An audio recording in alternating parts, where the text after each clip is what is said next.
From the outside, Mr. Khan, it looks as though ایسا لگ رہا ہے کہ قانون کا شکنجہ آپ کے گرد تنگ کیا جا رہا ہے. کیا واقعی ایسا ہی ہے؟ Does it feel that way to you? Yes, Stephen, it's been like that for a while.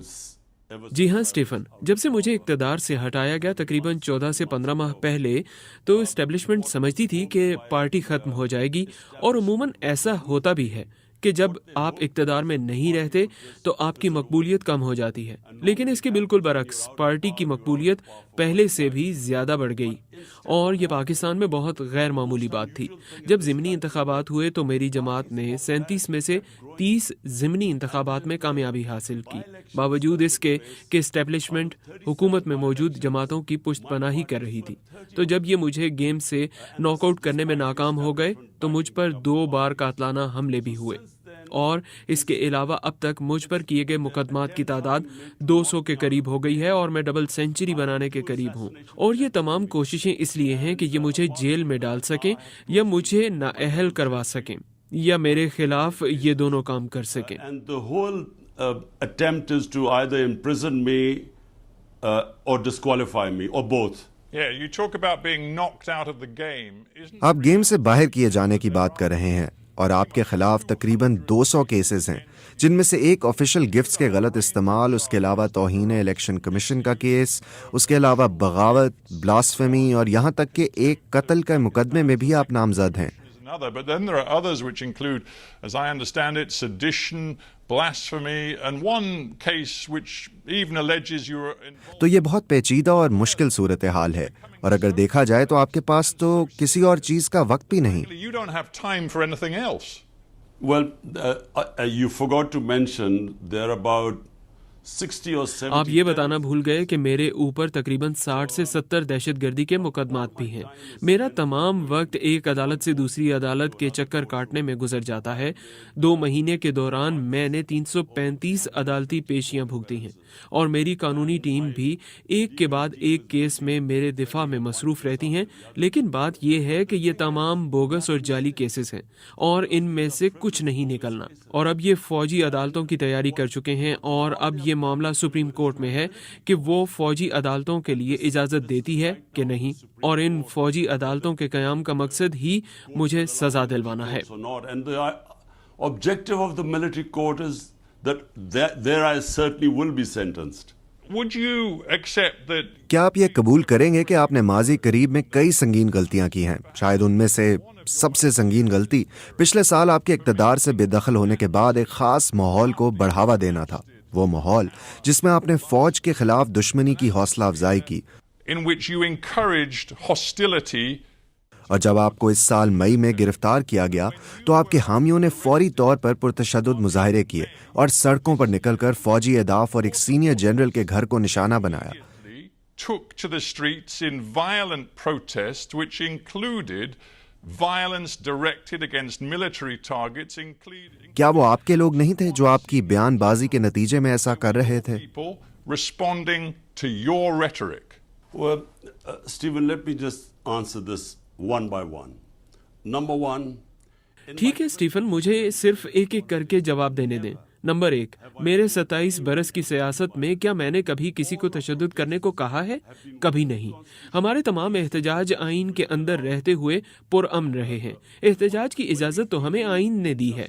جب ہمیں کوئی ناانصافی محسوس ہوتی ہے تو احتجاج کرنا ہمارا حق ہے، اور وہ ہم نے کیا ہے. ہم نے 126 دن کا اب تک کا سب سے طویل احتجاج کیا، اور ایک بھی تشدد کا واقعہ سامنے نہیں آیا. تمام پرامن احتجاج تھے. ہم احتجاج کرتے تھے اور واپس چلے جاتے تھے. تو یہی بات ہے جو عدالتوں کے 2 فیصلوں نے اب بھی ثابت کی ہے کہ ہم اس میں ملوث نہیں تھے. ہم سمجھتے ہیں کہ ان پرتشدد کارروائیوں کی آزادانہ تحقیقات ہونی چاہیے ان 4 مقامات پر جہاں پر آگ لگانے کے واقعات ہوئے. None of us were involved in any of violence. We believe that there should be independent investigation into the just four places where the violence took place.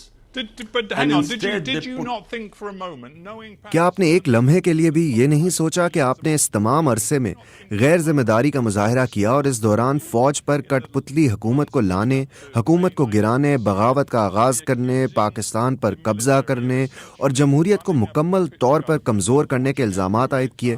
क्या आपको ये नहीं लगता कि इन सब से मुश्किलात पैदा हुई? undermining its democracy, did you not for a moment think that that might lead to trouble?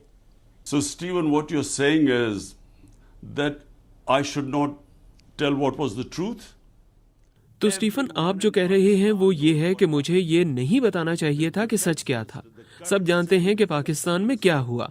मौजूदा वजीर दिफा जो उस वक्त ऑपोजिशन में थे ने कहा था कि 2020 में जब मेरी हुकूमत को सिर्फ 6 माह हुए थे, उस वक्त के आर्मी चीफ ने उन्हें 2 टोक अल्फाज में कहा था कि वो मेरी हुकूमत से जान छुड़ाना चाहते हैं, और ये कोविड-19 के बायस 2 साल तक नहीं हो सका था, और यही वजह थी कि वो उस वक्त हमारी हुकूमत नहीं हटा सके, और ये बात मौजूदा वजीर दिफा ने की है। 19, which is why he held back.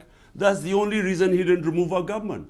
Now, this is मुल्क में किसी को भी शक नहीं है कि साबिक आर्मी चीफ ने मेरी हुकूमत हटाई, बल्कि वजीर दिफा ने तो बढ़ चढ़ कर ये भी कहा कि उन्हें ये कहा गया था कि इमरान खान पाकिस्तान के लिए खतरा है, इसलिए हटा दिया गया।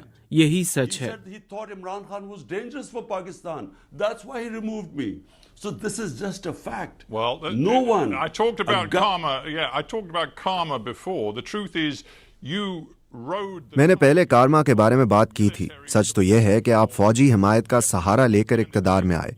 2018 के इंतखाब में आपने इस टाइगर पर खुद सवारी की थी। उस वक्त आप फौज के करीब थे। आपके इक्तदार के इब्तदाई बरस में इंटेलिजेंस सर्विसेज और फौज से आप करीब थे, और जब आपसे वो अलग हुए तब अचानक आपने फैसला किया कि आप सियासत में फौजी मुदाखलत नहीं चाहते।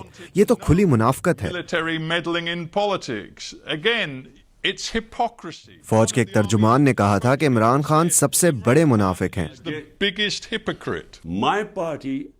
मेरी पार्टी ने सिफर से अपना आगाज किया था, और 22 साल मैंने अपनी पार्टी को बनाया, और फिर अगर 2018 में फौज हमें लाई होती तो अब जब एस्टेब्लिशमेंट खुल्लम खुल्ला हमारे खिलाफ है और हमें ख़त्म करने की कोशिश कर रही है, तो हुकूमत से बाहर होने के बावजूद हमने 37 में से 30 ज़िमनी इंतखाबात कैसे जीत लिए? ये कैसे हुआ? क्योंकि एस्टेब्लिशमेंट के लिए तो सब जानते हैं कि ये मौजूदा हुकूमत के साथ खड़ी है। तो किस तरह हम तमाम ज़िमनी इंतखाबात में क्लीन स्वीप कर गए? तो साफ जाहिर है कि हम फौज की वजह से इक़्तिदार में नहीं आए। जहां आप दुरुस्त हैं वो ये है कि फौज ने 2018 में मेरी मुखालफत नहीं की थी, लेकिन 2013 में फौजी इस्टेब्लिशमेंट ने नवाज शरीफ की पुश्तपनाही की, उन्हें इक़्तिदार में लाए। इसलिए हमने 126 दिन तक एहतजाज किया, क्योंकि हम चाहते थे कि इंतखाबात की तहकीकात हों, क्योंकि हम जानते थे कि इंतखाबात में धांधली हुई है। लेकिन इसके बरअक्स जब 2018 में हम इक़्तिदार में आए तो हमने खुद ऑपोजिशन से कहा कि आप हल्के खोल लें, क्योंकि हमें मालूम था कि हम शफाफ तरीके से जीत गए हैं। Isn't the truth, though, that you believed after you lost? लेकिन क्या ये सच नहीं है कि 2022 में अदम एतमाद की तहरीक में शिकस्त के बाद आपका मानना यह था कि आप अवामी ताकत का इस्तेमाल करके आर्मी को अपने साथ शामिल होने पर मजबूर कर लेंगे? लेकिन आप गलत थे। मैं मई 2023 में होने वाले वाकयात की तरफ आ जाता हूँ। आपके सपोर्टर सड़कों पर आ गए, उन्होंने पुरतशद्दुद वाकयात में हिस्सा लिया, उसमें अहम फौजी तंसीबात को भी निशाना बनाया गया। आपने बुनियादी तौर पर रेड लाइन क्रॉस की, एक ऐसी रेड लाइन जिसे क्रॉस करना आपकी पार्टी के हिमायती, हत्ता के साबिक दोस्त और हुकूमत में आपके साथी कहते हैं कि इसके कसूरवार आप हैं। ये आपकी जिम्मेदारी है। It's your responsibility to quote your former defense. आपके साबिक वजीर दिफा परवेज खटक ने कहा कि मेरी नई जमात के तमाम सियासी नुमाइंदे इमरान खान को 9 मई को होने वाले सानेहात का जिम्मेदार ठहराते हैं। Khan responsible. उन्होंने कहा कि इमरान खान रियासत मुखालिफ एजेंडे को अवाम ने और उनकी पार्टी के साबिक रहनुमाओं ने रद्द किया है। Has been rejected by the masses and his own party's former leadership. Now, Stephen, let me answer this question because it's very important. Stephen, मुझे इस सवाल का जवाब देने दें, क्योंकि ये बहुत अहम है। 9 मई को क्या हुआ? 9 मई को मैं इस्लामाबाद हाई कोर्ट के अहाते में बैठा हुआ था। मैं मुतअद्दिद मुकदमात में जमानत पर था। मेरे ऊपर कोई केस नहीं था। मुझ पर पुलिस ने नहीं, कमांडोज ने हमला किया। इसके मनाजिर पूरी दुनिया में फैल गए। मुझ पर हमला हुआ और मेरे सिक्योरिटी गार्ड्स के साथ मारपीट हुई और मुझे वहां से अगवा कर लिया गया था, जिसे सुप्रीम कोर्ट ने गैर कानूनी और गैर आईनी करार दिया। तो आपका क्या ख्याल है कि मेरे सपोर्टर्स क्या करते? जब उन्होंने देखा कि मुझे कमांडोज उठाकर ले जा रहे हैं, क्या इस पर कोई एहतजाज नहीं होना था? याद करें जब मुझे गोली लगी थी और मेरे 12 दीगर साथी जख्मी हुए थे और एक शख्स हलाक हुआ था। उसके बावजूद जलाओ घेराव नहीं हुआ था। पुरअमन मुजाहरे हुए थे। वो एहतजाजी मुजाहरे थे, लेकिन जलाओ घेराव के बगैर। अब ये एक बड़ा सवाल है कि जब वो देखते हैं कि पाकिस्तान की सबसे बड़ी पार्टी का रहनुमा अगवा हो गया है, तो उसका रद्द-ए-अमल आना था। अब बात ये है कि क्या हम वाकई जलाओ घेराव में मुलव्विस थे? जलाओ घेराव सिर्फ 4 इमारतों में हुआ। उन्होंने हमारे 10,000 कारकुनों को जेल में डाल दिया। स्टीफन, आपको ये सुनना चाहिए, ये बहुत अहम है। ये सब प्री प्लान्ड था। पुलिस मुझे उठा सकती थी। उन्हें कमांडोज की क्या जरूरत थी कि वो मुझे उठाते और सबको मारते क्योंकि वो रद्द-ए-अमल चाहते थे? लेकिन रद्द-ए-अमल हमेशा की तरह पुरअमन ही था। Stephen, you've got to listen to this. This is very important. This was all pre-planned. The way the police could have picked me up. Why did they need commandos to pick me up and beat everyone up? Because they wanted a reaction. But the reaction was peaceful, as it's always been. I want to stop you, Imran Khan, because Imran Khan, मैं आपको यहाँ रोकना चाहता हूँ क्योंकि आप ये बात वाज़े कर चुके हैं कि आप 9 मई को होने वाले पुरतशद्दुद वाक़यात की जिम्मेदारी नहीं लेना चाहते। मैं ये समझ गया हूँ, लेकिन मैं हक़ाइक़ पर फोकस करना चाह रहा हूँ कि 9 मई की वजह से जो सख्त दबाव आपकी पार्टी पर डाला जा रहा है, सबसे सीनियर रहनुमाओं से लेकर जूनियर रहनुमाओं तक, जिसकी वजह से आपकी पार्टी अंदर से टूट फूट का शिकार हो गई है। आपके सबसे सीनियर साबिक साथी फवाद चौधरी, परवेज खटक, जहांगीर तरीन, इन सब ने पार्टी छोड़ दी है। कुछ ने नई सियासी जमातें बना ली हैं। आपकी जमात का जैसे अब वजूद ही नहीं रहा। was, frankly, no longer exists. If my party doesn't exist, why don't they announce elections? अगर मेरी पार्टी का वजूद नहीं है तो वो इलेक्शंस का ऐलान क्यों नहीं करते? वो इंतखाबात से क्यों भाग रहे हैं, जो आइन के मुताबिक है और सुप्रीम कोर्ट ने इसका हुक्म भी दिया था? पाकिस्तान का 60% हिस्सा पंजाब है। वो वहाँ के इलेक्शन से भाग गए। अब ये अक्टूबर में होने वाले इंतखाबात से भी भाग रहे हैं। अगर मेरी जमात खत्म हो गई है तो उनको घबराना नहीं चाहिए। मसला ये है कि जमात कायम है। उन्होंने हर किस्म के हरबे इस्तेमाल कर लिए हैं। उन्होंने 10,000 लोगों को जेल में डाल दिया है, जिनमें खवातीन भी शामिल हैं। ये इससे पहले कभी नहीं हुआ। और इससे भी बदतर बात यह है कि उन्होंने लोगों पर जेर हिरासत टॉर्चर किया है। इस मुल्क की तारीख में ऐसा कभी नहीं हुआ। तो दबाव में आकर कुछ लोग छोड़ गए हैं, लेकिन अक्सरियत लोग छुपे हुए हैं। मेरी सारी सीनियर लीडरशिप जिनकी गिरफ्तारी नहीं हुई, उनमें से कुछ छोड़ गए हैं, लेकिन बाकी छुपे हुए हैं। मेरे कारकुन छुपे हुए हैं और चंद लोग और छुपे नहीं हुए, लेकिन हम अपने घरों में तकरीबन नजरबंद हैं। Only one with 1 or 2 other guys who are not in hiding, but we are more or less house arrested. But that's the point. So, That's the point. I mean, Hang on. यही नुक्ता है। हमारे पास ज़्यादा वक्त नहीं है। फवाद चौधरी जो इस शो पर आ चुके हैं और जो आपके बहुत वफादार थे, लेकिन अब उन्होंने सियासत छोड़ दी है, वो कह रहे हैं कि आपके साथ वो मजीद काम नहीं कर सकते। उन्होंने गुज़िश्ता बयान में कहा कि आपको मेन स्ट्रीम सियासतदानों के साथ राब्ते बहाल करने का तरीका ढूंढना पड़ेगा। उन्होंने नवाज शरीफ का जिक्र भी किया। उन्होंने कहा कि मुल्क बहरान के करीब है और अब ये आपकी जिम्मेदारी है कि आप अपने मफादात को एक तरफ रखते हुए नवाज शरीफ और दूसरों से राब्ते करें।